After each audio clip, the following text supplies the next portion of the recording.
আল্লাহর রহমতে চট্টগ্রাম হাসপাতালে আমার আব্বু এখন আল্লাহর রহমতে সুস্থ আছে। খবর এখন দিলাম তো উনি মারা যায় না, উনি আইসিইউতে আছে।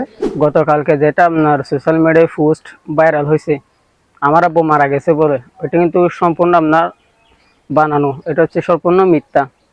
আল্লাহর রহমতে চট্টগ্রাম হাসপাতালে আমার আব্বু এখন আল্লাহর রহমতে সুস্থ আছে। আমি আপনাদের কাছে একটা অনুরোধ, আমার আব্বুর জন্য আপনারা সবাই একটু দোয়া করবেন। রাতে একটা নিউজ দেখেছি যে আমরা, যে আমার এই আবু তাহের আমার ফুতো বোনের জামাই, একটা নিউজে দেখলাম যে উনি মারা গেছে। বাস্তবে উনি আমার তারপরে যে খবর এখন দিলাম তো উনি মারা যায়নি, এখনো আছে, কিন্তু আইসিইউতে, চিটাং মেডিকেল আইসিইউতে সংকটাপন্ন অবস্থায় আছে। আমরা তার জন্য সবাই দোয়া করি। এখন মসজিদেও আমরা রাত শুক্রবারে জুমার নামাজের পরে দোয়া করেছি। খবরটা আমরাও শুনছিলাম, আমরা শোনার পরে ওদের পরিবারে গেছি, পরিবারের লোকজনের সাথে কথাবার্তা বলে আমি সমাজের একজন সভাপতি হিসেবে আমি ওখানে গিয়ে খোঁজ খবর নিয়েছি।